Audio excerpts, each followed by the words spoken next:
आप कहते हो कि मंदिर से जाते समय नंदी के कानों में कहकर चले जाओ।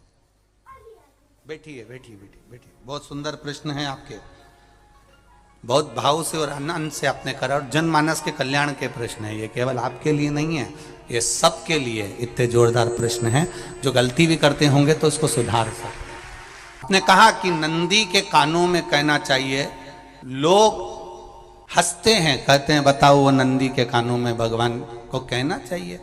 वैसे तो हम आपको एक बात बता दें कि दुनिया के लोग किसी दूसरे धर्म की कभी हंसी नहीं उड़ाते। दुनिया के लोगों को दूसरे का धर्म अच्छा लगता है।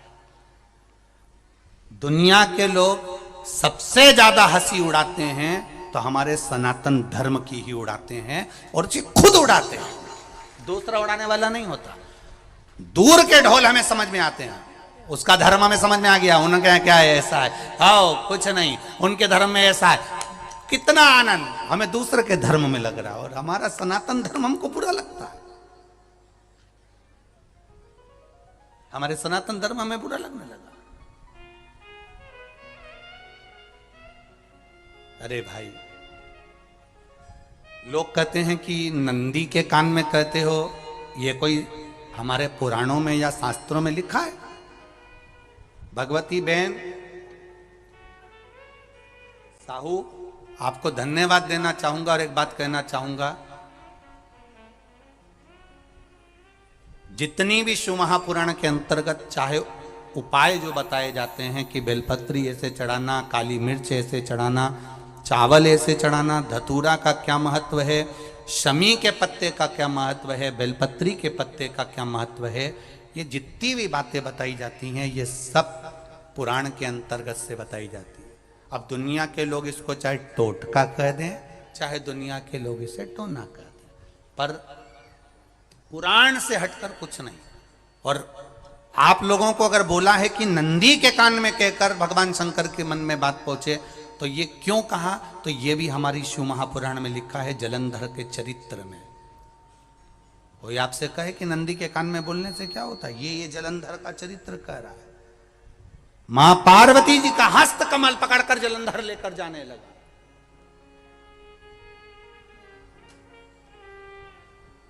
वृंदा का पति लेकर जा रहा। वृंदा तो भगवान की भक्ति में लीन रहती थी, उसको तो जलंधर को सबसे ज्यादा तकलीफ थी नारायण से, पर शिव के पास आ गया, क्योंकि ईर्षा प्रवृत्ति अभी कथा में कहा, कोई कोई ऐसा होता है जिसको तुमसे बेर नहीं होता तो भी अंदर से ईर्षा जाग जाती है। कोई कोई ऐसा होगा जिसको अंदर से ईर्षा जागती है, अपने आप अंदर से ईर्षा जागती है, उसका कोई बेर नहीं, और ईर्षा जाग रही, भीतर से ईर्षा जाग। ना आप उससे मिले हो, ना कभी वो आप उसके सामने बैठे हो। कई लोग किसी ना किसी की बुराई करते हैं तो हम लोग पूछ भी लेते हैं, क्यों साहब उनसे मिलकर आए हो क्या तुम? कभी नहीं मिल किया है, कभी उनका सामना हुआ नहीं हुआ, तो फिर बुराई क्यों कर रहा? एक ने कर दी थी इसलिए हमारे ध्यान में था तो हमने भी कर दी। लो, वो कुआं में डूब के मरेगा तो तू भी मरेगा का? नहीं। नंदी सामने बैठा है, गणेश जी को मालूम पड़ गया, कार्तिकेय को मालूम पड़ गया, मां पार्वती जी का हस्त कमल जलंधर ने पकड़ लिया और लेकर चला। मालूम पड़ गया, दम नहीं रहा गया। गणेश जी को क्रोध आ गया और गणेश जी महाराज आए, शिव जी को जगाने लगे। पिताजी पिताजी पिताजी कर कर जगाया, उठो पिताजी, पिताजी उठिए, पिताजी जागिए। पिता को जगा रहे हैं। भगवान शंकर नहीं उठे, तप में लीन थे। क्या करें हम? जलंधर के पास में इतना बल है, इतना बल है, और पिता की आज्ञा नहीं होगी तो हम कैसे मार देंगे इसको? मारने को तो हम मार देंगे। मां ने आज्ञा करी थी कि जलंधर उसको तारकासुर को मार दो, तो कार्तिकेय ने तारकासुर को मार दिया। शिव जी की आज्ञा नहीं तो हम इसको कैसे मारें, क्या करें? सब कुछ गणेश जी ने देख लिया, शंकर जी के ऊपर बहुत बहुत बहुत बहुत प्रार्थना कर कर देख ली, पर शंकर जी नहीं जागे। तब आखिरी में विनायक ने, गणेश ने, जितने लोग आस्था चैनल पर कथा सुन रहे हैं, जितने लोग फेसबुक यूट्यूब पर कथा सुन रहे हैं, इस बात को याद रखना कि नंदी के कान में कहने से क्या होता है वो ये इस कथा से सीख लेना। आखिरी में गणेश जी को लगा किसको कहूँ, शंकर जी भी तप में हैं, नंदी भी तप में हैं, मैं किसको कहूँ? शिव जी को कह के कर थक गया, पिताजी को बोल बोल कर थक गया, पिताजी जागते नहीं। अब मैं किसको कहूं ये बात, किससे कहूं?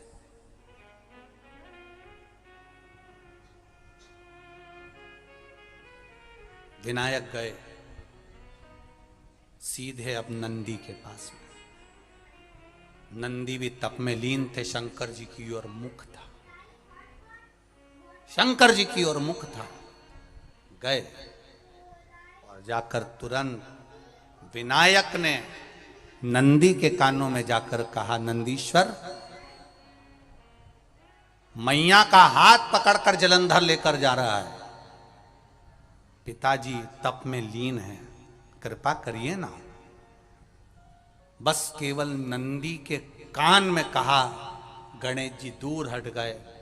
नंदी के कान में कहा, शंकर जी के नेत्र खुल गए, शिव जी के नेत्र खुले।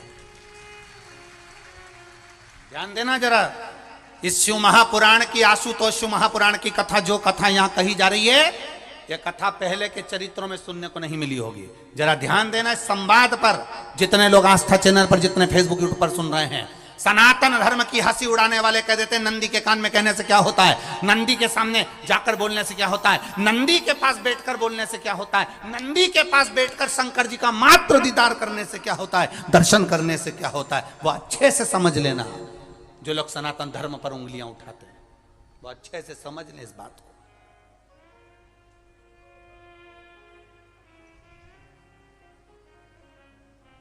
क्या होता है, नंदी तप में लीन, शिवजी तप में लीन, शिव नहीं उठ रहे। विनायक ने नंदी के कानों में जाकर कह दिया, नंदी के कान में जाकर कहा, नंदी के नेत्र नहीं खुले। नेत्र किसके खुले? जम के बोलो, महादेव के खुले, शिव जी के खुले। ये मन का तार, नंदी शंकर की आराधना कर रहे थे, शिव अपनी भक्ति में डूबे थे। यहां कहा, यहां पहुंचा, जो दिल में था उस तक बात पहुंच गई। नंदी के दिल में शिव थे, तुम कहे, नंदी ने शंकर तक बात पहुंचा दी। वो सूत्र जो बंधा था दिल से दिल तक का, वो पहुंच गया। वो सूत्र जो दिल से दिल तक बंधा हुआ था, मन से बंधा हुआ था, खबर वहां तक पहुंच गई, खबर पहुंच गई। लुटाइए, ये मौका मिला है आनंद का, दिल से प्रेम लुटाओ। नंदी से कहा, नंदी ने देवादिदेव महादेव से नहीं कहा, केवल नंदी आंख बंद कर कर बैठे थे। कहते सही भगवान गणेश के शब्द शिव जी तक पहुंच गए, शिव जी के नेत्र खुल गए और उन्होंने जलंधर के पास पहुंचकर पार्वती जी का हस्त कमल छुड़वाया। जरा विचार करिएगा, आप नंदी से कहते हो मेरे महादेव तक बात पहुंच जाती है, आपको केवल नंदी से प्रेम से कहना है, नंदीश्वर मेरे बाबा, ए मेरे बाबा, आप रोज शिव जी को लेकर भ्रमण पर निकलते हो, मुझे बहुत दुख है, आप मेरे दुख को मिटाने के लिए मेरे दरवाजे पर क्यों नहीं आते?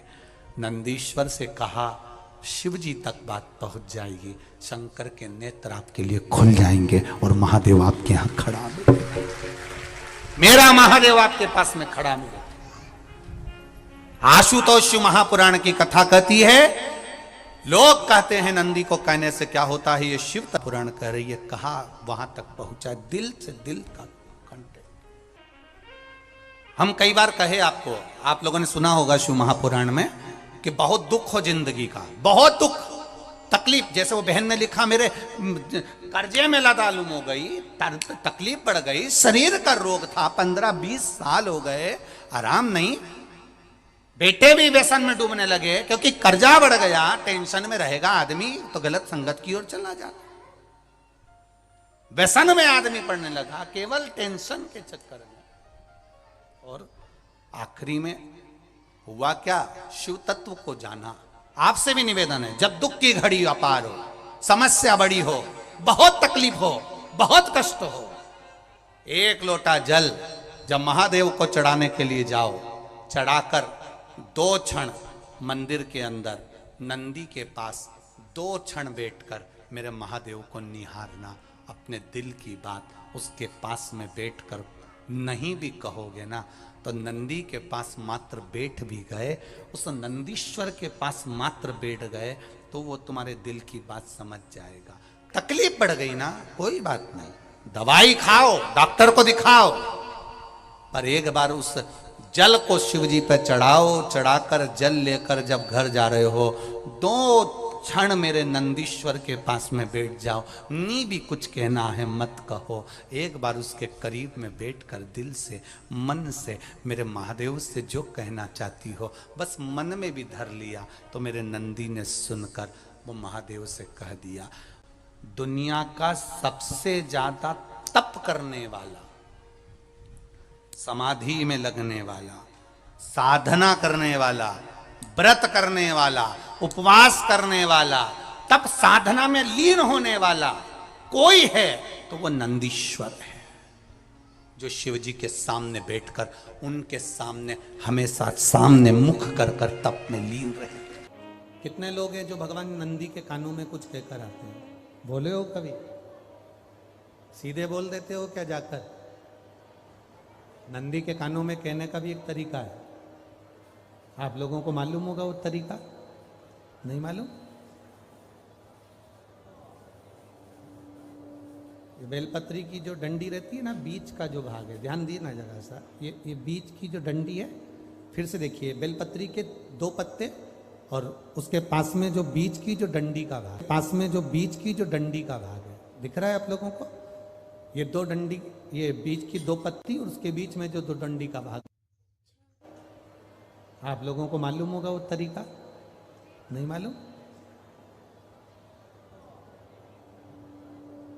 बेलपत्री की जो डंडी रहती है ना, बीच का जो भाग है, ध्यान दिए ना जरा सा, ये बीच की जो डंडी है, फिर से देखिए, बेलपत्री के 2 पत्ते और उसके पास में जो बीच की जो डंडी का भाग है, दिख रहा है आप लोगों को? ये 2 डंडी, ये बीच की 2 पत्ती और उसके बीच में जो 2 डंडी का भाग होता है।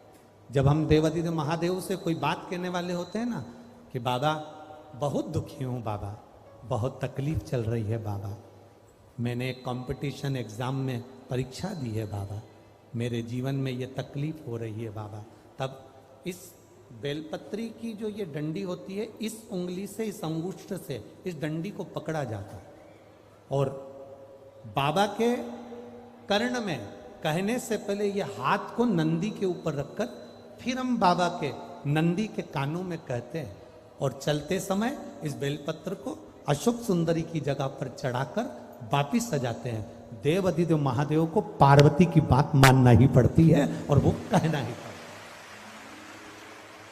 ये बेलपत्र की महत्व है। ये जितना फल एक बेलपत्र की पत्ती में, उतना की उतना फल हम आपसे फिर कहेंगे। कभी मौका मिल जाए जिंदगी में, कभी तुम्हारे जीवन में अगर मौका मिले और कहीं बेलपत्री का वृक्ष मिल जाए जिसकी छांव तुम्हारे ऊपर पड़ रही हो, तुम्हारे ऊपर अगर बेलपत्री की छांव पड़ रही हो, उसके नीचे बैठकर कभी मौका मिले, एक बेलपत्री का पत्ता मात्र रखकर आप शिव जी का नाम लेकर जल भी अगर समर्पित कर रहे हो ना, तो वो 12 ज्योतिर्लिंग को जल चढ़ाने के बराबर फल प्रदान कर। एक बेलपत्री का पत्ता, एक बेलपत्री का वृक्ष, एक बेलपत्री के वृक्ष की छांव हमारे जीवन को कृतार्थ कर देती है, धन्य कर देती है, कृतार्थ। तो जिस जगह पर नंदी मेरे मंदिर के बाहर बैठा रहेगा,